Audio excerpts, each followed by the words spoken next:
아까 그 문재인 대통령이 많이 얼굴에 자신감이 생겼다 그러셨잖아요. 네.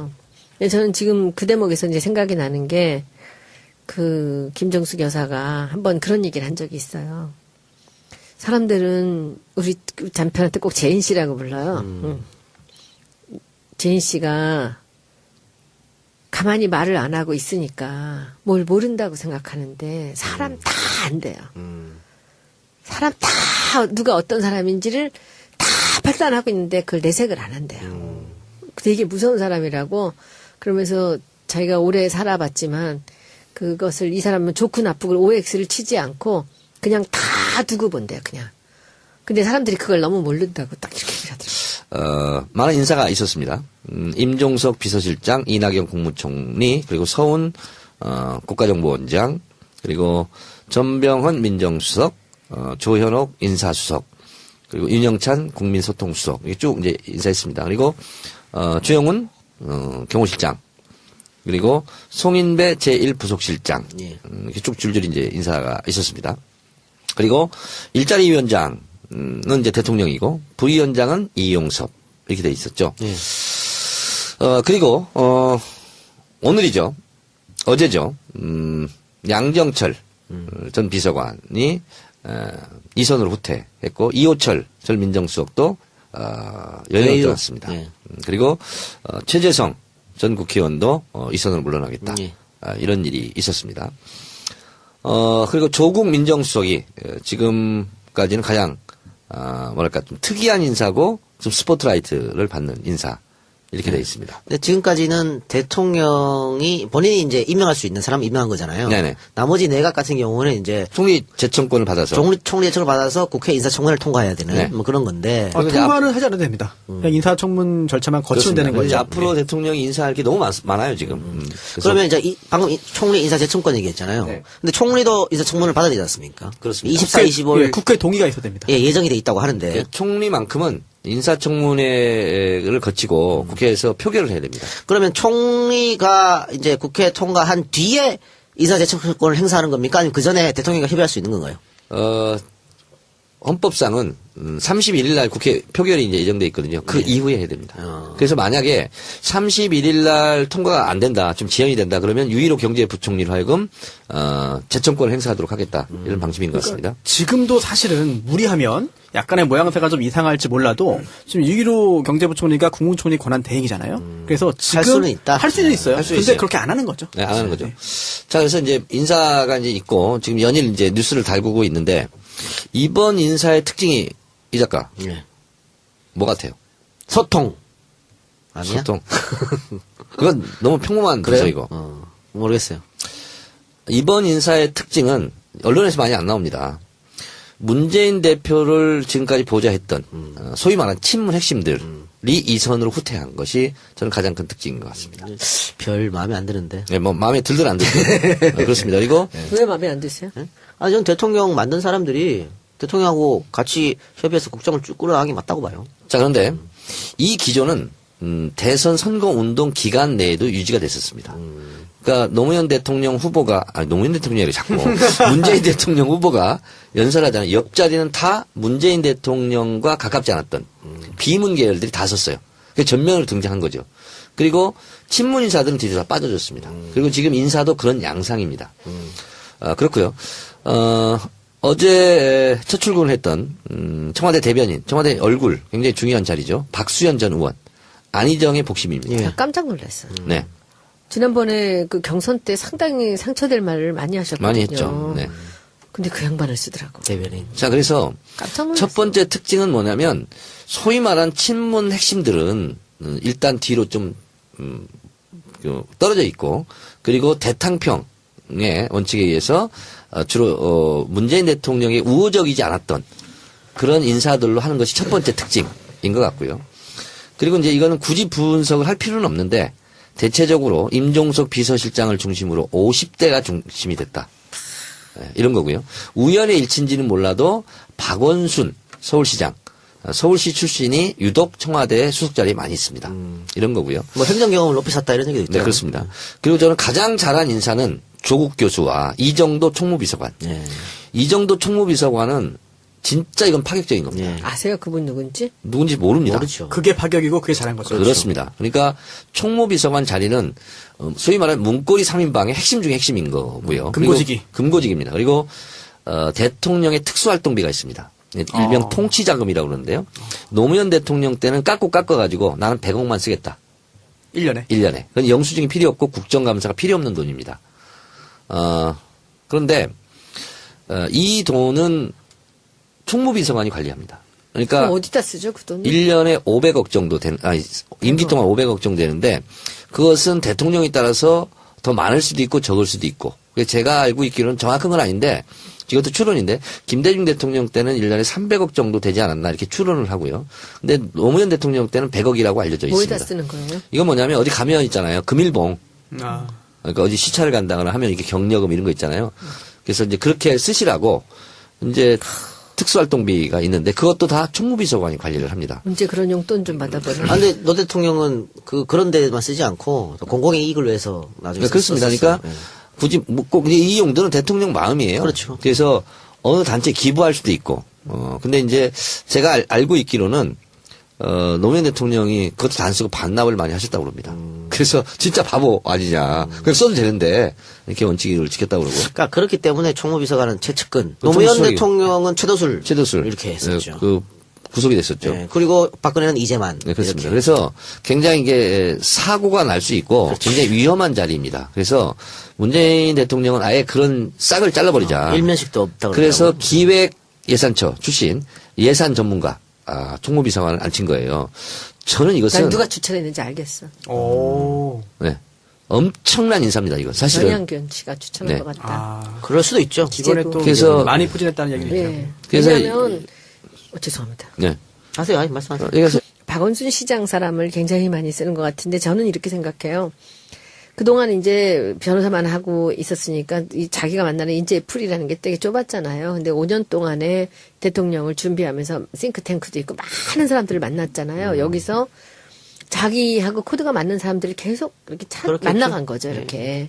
근데 대통령이 되고 나서까지 그 측근들을 또다시 등용할 필요는 저는 없다고 봐요. 근데 이번에 나도 멋진 게 이정도 비서관하고 조국 교수 같은 조국 교수를 참 좋아하시더라고 옛날부터도. 조국 그러더니 교수가 문재인을 더 좋아하는 것 같아. 아니 근데 몇 번을 저는 조국 교수를 굉장히 좋아하는구나라는 그런 느낌을 받은 적이 있었던 게 제가 홍보위원장 할 때인데 한 번은 저를 보자 그래서 이렇게 갔더니 조국 교수가 그러는데 뭐 이런 얘기 이건 이렇게 하면 어떻겠냐 이렇게 얘기를 하시는 거예요. 근데 잘 안 그러시는 분이에요. 그래서 조국 교수 얘기를 굉장히 귀담아 들으시는구나라는 그때 로고 만들고 뭐 이런 거 할 때였었던 것 같아요. 근데 그런 걸 봤는데 조국 교수가 신선하고 참 좋은 것 같아요. 저는 그래서 아마도 그동안에 측근으로 있던 사람들이 같이 들어가서 그들하고 같이 어울린다는 것이 상당히 좀 어렵지 않은가. 어쨌든 소위 말해서 말이 탕평책이고 대탕평이지 그걸 실천하기는 굉장히 어렵습니다. 그래요? 근데 문재인 대통령은 이번에 그 대탕평이 탕평책 이것이 굉장히 돋보인다. 그리고 역대 대통령 중에서 이렇게까지 실제로 실천을 한 경우는 드물었다. 그래서 대탕평 이것이 이번 인사의 가장 큰 모험적인 사례다 이렇게 보고 있고요. 그리고 이제 일각의 언론에서는 서시오다 뭐 이런 얘기도 있어요. 서울 시민단체 50대 뭐 이런 얘기도 하는데 그것은 서울시? 그거는 이제 기계적인 이제 분류라고 보고. 저 사람은 어떻게 보세요? 총리. 총리 잘한 거죠. 호남에서는 난립니다. 뭐가요? 그 사람 잘했다고? 이낙연 지사를 총리로 등용한 것에 대해서 너무 좋아해요. 아, 네. 국민의당이 직접적인 피해를 많이 볼 겁니다. 네, 제가 지난 주말에 이제 목포랑 순천이랑 갔는데 정말 너무 좋아해요. 거기 계신 분들이. 문 대통령이 진짜 우리 얘기를 들어주는구나. 우리가 잘 뽑았구나라는 얘기가 쫙 그래서 돌아요. 저는 이제 문재인 대통령의 여러 가지 성격을 추론해 보건데 자기랑 친하지 않아도 이 사람이 적임자다 하면 과감하게 쓰는. 그래서 앞으로 기대하세요. 예측합니다, 제가. 문재인 대통령을 그렇게 괴롭히고 못 살기고 했던 사람도 입각할 가능성이 나는 있다. 이렇게 봅니다. 그래서 그런 사사로운 감정에 의해서 인사하는 것은 아니다. 그래, 그래서 대체적으로 집권 초기에는 가장 주목받고 그리고 대통령 지지도에서 가장 영향을 받는 것이 사실은 인사입니다.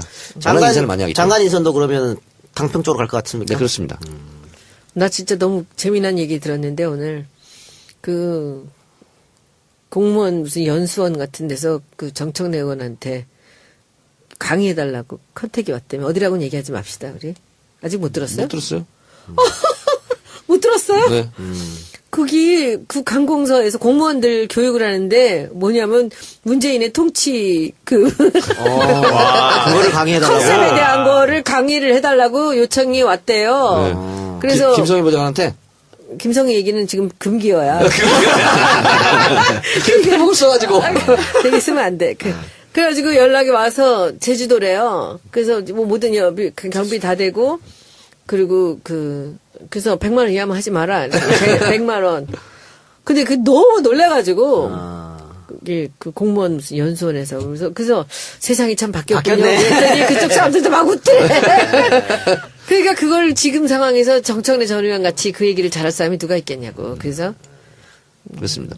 그래서 이제 저는 제가 이제 행간을 읽으려고 많이 노력하고 그리고 이제 언론에 보도되지 않는 거 그리고 이제 문재인 대통령의 표정 이런 거 보면 저 때 심정이 어떻겠다 이런 거 알잖아요. 근데 갑자기 대통령형 얼굴로 바뀌었어.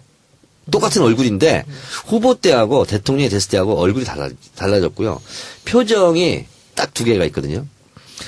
자신감 이런 게 있고 여유. 그래서 두 개가 얼굴에 딱 써 있어요.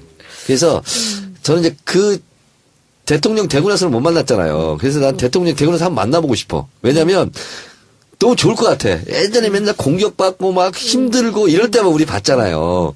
그래서 지금은 여유 있고 당당하게 대통령으로서 그 모습이 굉장히 보기 좋습니다. 그 우리 TBS 대선방송 같이 했잖아요. 네. 근데 의원님 가시고 나서 저런 게 있었어. 코너 중에 그 각기 한 명씩한테 본인이 만약에 추천할 수 있는 권한이 있으면 추천해라 장관을. 대본에 그래서 굉장히 고민되더라고 누구를 할까 그래서. 내가 문체부였거든. 그래서 소장은 너무 딱 떠오르는데 방송에서 그 얘기하면 너무 속불 같아가지고 도종환으로 바꿨어요. 도종환 했으면 좋겠어요. 지금 이렇게. 하십시오, 지금. 응? 지금 하십시오. 그때 했다고 그렇게. 아니 저기 도정환 의원님이 굉장히 중요한 역할을 이번에 하셨습니다. 블랙리스트는 그분 아니었으면 안 됐어요. 그래서 저는 지금 저한테 누가 묻는다면 저는 뭐 1초도 생각 안 하고 도정환 의원님이 문체부 장관 가야 된다고 생각합니다. 왜냐하면 정리를 좀 해야 돼요. 그들한테 자신감도 좀 줘야 되고 블랙리스트 관련되는 거. 우리 지금 블랙리스트가 여기서 나오지 않았다면요. 김기춘도 못 잡아놓고 조윤선도 그대로 있고요. 결정적인 단서를 못 잡았습니다. 근데 그것을 해서 문체부가 전체가 들고 일어나서 모든 사람들이 안에 내부 고발이 나왔던 게 블랙리스트거든요. 그러니까 저는 뭐 어떻게 보든지 도정환 의원이 저는 문체부 초기 다른 일을 장관 통할 가는 일이 게 있었어요. 맞다고 도정환 생각합니다. 의원하고. 네. 그래가지고 전화 꺼놓고 자요? 켜놓고 자요? 저 꺼놓고 자요? 왜 꺼놓고 자요? 잘 때 시끄럽잖아요. 그래, 꺼놓고 잔대. 관심이 없군요. 네, 관심이 없어. 그게 아니지. 이미 벌써 다 결론이 났을 수 있어. 저는 오늘 의총회에 갔을 때 옆에 가서 장관님. 그랬어요? 네. 막 죽으려고 그래, 약올라. 근데 저는 그 사람이 제일 저는 적임자라고 생각을 합니다. 5월 18일 목요일에 그 서울 환경영화제 개막식이 있는데 여기에 그 블랙리스트 영화인 초대하는 이벤트가 있어요. 어머나. 예, 블랙리스트 어워드 이벤트가 어머. 있어가지고 여기에서 그 세 개 부분의 어떤 시상을 한다고 합니다. 그래가지고 많은 그런 그 소외됐던 전 정권에서 핍박받았던 영화인들이 많이 참석할 거라고 하는데 누구 올지는 잘 모르겠습니다. 우리도 재미로 한번 해보죠. 손소 변호사 한 명만 딱 추천할 수 있으면. 뭘요? 재미로 아까 장관. 얘기했잖아. 장관이요? 문체부의 도종환 이렇게. 장관. 재미로 하는 건데 고민하지 마. 그냥 고민. 해. 저는 그 콘텐츠 진흥원장의 이동영 작가님. 장관 콘텐츠 아니잖아. 잘 만들지 그래. 그냥 저 다시 할래. 예, 하세요. 저는 문체부 장관이 지금 그 블랙리스트 때문에 충분히 그 도정환 의원님이 1순위로 가치가 있다고 생각하지만 평창올림픽 있잖아요. 그래서 저는 안민석 의원이 1기 장관 했으면 좋겠다 생각을 했어요. 네. 그리고 그 다음에 도정환 의원이랑 이렇게 돌아가면서 하면 되지 본인은 않을까. 언제? 나는 말기에 할게. 말기에. 자, 이게- 청문회 하셔야 돼요. 자, 여러분 오해하지 청문회 마시고. 나는 걱정이 없어. 예, 오해하지 마시고. 저는 재미로 하는 거니까 정의연 하세요. 예. 저는 어느 자리든 저는 정세현 전 장관 있잖아요. 거기를 중용했으면 좋겠다. 전 통일부 장관? 예, 예. 장관 한 번 했는데 또 해요? 아니 그러니까 저는 사실은 제가 쭉 관료들도 많이 만나고 장관들도 많이 알고 지내잖아요. 근데 김대중 대통령에게 임동원이 있었다면 네네네네. 문재인에게 정세현이 있다. 난 이렇게 됐으면 좋겠어요. 그래서 그분은 뭐 총리를 하든 다시 또 통일부 장관 하든 뭘 하든 간에 한번 보실까요? 제가 대선 기간 동안 서당캐에서 그분을 모시고 외교, 그랬어요? 국제적 외교 관계, 남북 관계를 제가 대담 형식으로 그분하고 그랬구나. 1시간 넘게 했었거든요. 이분이 너무 해박하고 경험이 너무 축적돼 있어요. 그러죠. 그래서 균형 감각이 있는 데다가 젊은 사람들의 감각까지 있어요. 팟캐스트도 너무 잘해. 이분이 굉장히 유머스럽고. 그래서 저는 정세현 장관 같은 분이 뭐랄까 문재인 정부의 중심축 역할을 좀 했으면 좋겠다. 임동원 장관은 그 통일부 장관 하고 나서 비서실장도 하지 않았나요? 김대중 정권. 때? 국정원장도 하고요. 국정원장도 그렇죠. 여러 가지가 있었죠. 그 스펜서 킴이라는 사람을 아세요? 만났어요? 그 사람 혹시 모르세요? 그 굉장히 성공한 그 이제 미국에 계시는 사업가인데 그 아들이 그 눈이 와가지고 이렇게 그 이제 차가 움직이지 못해갖고 그 가족을 구하려고 나왔다가 결국은 동사했고 그거 몰라요? 그래서 그분이 헬리콥터 띄워가지고 그 장소를 알아가지고 기지국을 다 만들어서 근데 그분이 이제 아들을 잃었죠. 근데 그리고 인생이 바뀌었다는데 그분이 이제 사람을 수소문을 해서 저를 만나자고 연락이 왔어요. 그래서 제가 만났더니 두 가지를 저한테 부탁을 하시더라고요. 그 정세현 장관하고 한번 대담으로 제가 주진영하고 했던 그 경제 알바 같은 거를 그런 거 한번 해봐달라는. 우리나라에 바뀐다. 그렇지 그렇게 하고 그걸 첫 번째 조건이고 둘째는 주진영 공선생 좀 만나게 해달라고. 우리 나갔던 그 모든 그 페북 라이브를 2번, 3번씩 다 들으셨대요. 그래서 한번 같이 만난 적이 있었는데 그럼 저도 한번 관심을 갖고 좀 보겠습니다. 네네네. 알겠습니다. 아까 문재인 대통령이 많이 얼굴에 자신감이 생겼다 그러셨잖아요. 네. 근데 저는 지금 그 대목에서 이제 생각이 나는 게 김정숙 여사가 한번 그런 얘기를 한 적이 있어요. 사람들은 우리 남편한테 꼭 재인 씨라고 불러요.